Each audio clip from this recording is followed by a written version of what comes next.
Mee gaafii takka takka waliin gaafanna. Ayyee qophiidhaa mi? Durarratti maqaa kennu. Maqaan kiyyaa Abdii Amshaddiin naan jedhan. Okay. Jiraata magaalaa Dar. Gaafiin asi gaafadhu Hararii fi Adaree hedduu kiiloomeetira meeqa? Kiiloomeetira 228. Kiiloomeetira? Oh my god! Galee. Oo deemsuu hin dandeenye gaafii biraatti si jijjiira. Burtukaana 12 nama 9 akkamitti irraa?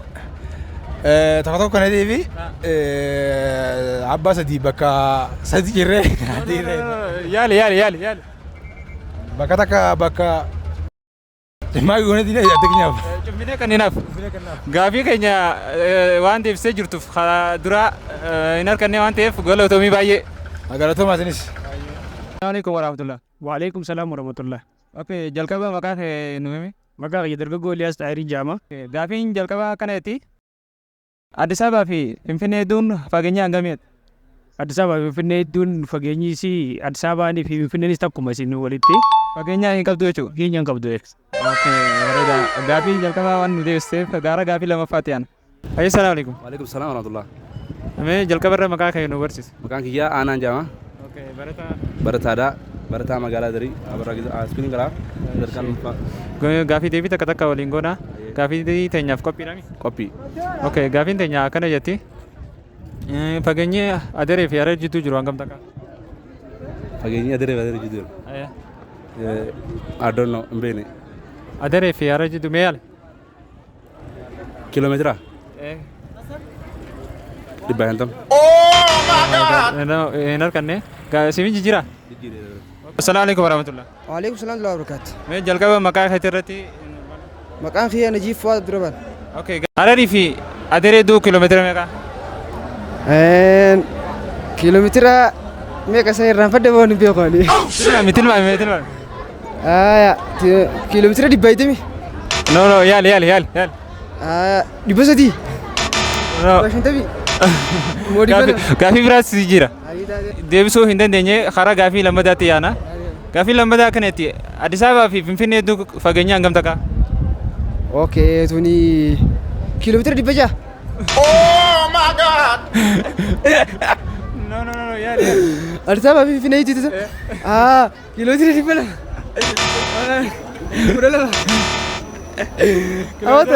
Kudha lama. Kudhani. Torba. Shanii ta'e. Gaafiin lammadaa akkanatti Adaamaa fi Naazireet jidduun hangam takka fageenyi? Adaamaa fi Naazireet jechuun makkumaatiitu waladda malee isiin takkuma.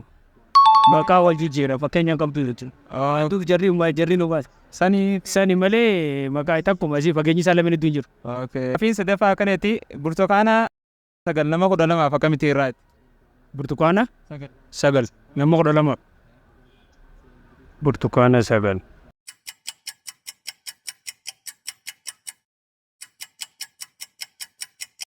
Yaali mee takka gaafii siif jijjiiree yoo jedhatu. Okay, gaafii biraatti yaana. Gaafiin biraa goota daddarqaa qabduu keessaa nama lama nuyi. Goota qabdu sirdoonii. Inni lammaffaan Abdii Qophee. Okay, baay'ee galatoomii. Gaafii teenya akkuma harkaa jirtanitti gaafii takka keessaa olaanee malee gaafii 4 deebisuu danda'ee jira. Waan gaafii teenya deebiseef galatoomii si jenna. Isinillee waan dhuftanii dhagaa battaniif galatooma.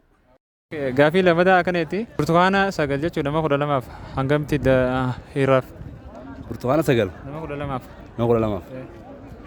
Ayyee. Sadii yoo goone. Meeqaafaa? Sadii takka yoo goote abba sadiiraaf. Akkamitti loojikii barbaadde jettee gaafiin? Sadeetan adda bunaa fi isaan hundaa'u nama 12.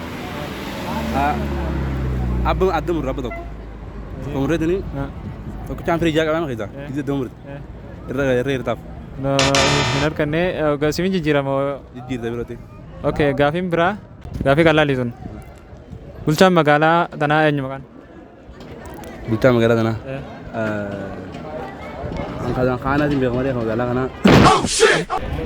Darbii fayyada waan hirmaateef baay'ee galatoomna. Ma harkaa turtan kanatti gaafii teenya gaafii interview takka magaalaa Dazzukeessa godhaa turre gaafiin teenya amma immoo gara deebisaa gaafii teenyaatti yaana gaafiin teenya jalqabaa kanatti fageenyi Hararii fi Adaree jidduu jiru hangam takkaatti. Nuti gaa Hararii fi Adareetu magaalaa adda addaa beekaa turre garuu immoo tokkuma wanti fageenya isaan lamaan jidduu jiru hin qabdu. Gaafiin lammataa Adama Addis Ababaa fi Finfinnee duun hangam takka dheeratti jechuudha. Kunis akkuma jara kaanitti fageenya isaan lamaan jidduu jiru hin qabu lamaanuu takkamu. Gaafiin itti aantu burtukaana 9 nama 12 jetti. Kun amma mummurreen ga'u burtukaana hunda cimmaaqii gooneeti adda qaqinyaaf. Gaafiin taan ammoo akkanatti bulchaan magaalaa tanaa eenyuuti barataan keenya harkachuu hin dandeenye bulchaan magaalaa tanaa ammoo soorii jaama asumaanuu gaafiin teenya itti fufti interview teenya sagantaa bashannanoo kana irratti akka nuuf hirmaatan asumatti dhaabbatu kutaa lammaffaadha wal agarra nagaan turaa baay'ee galatoomaa daawwadhaa isin jedha.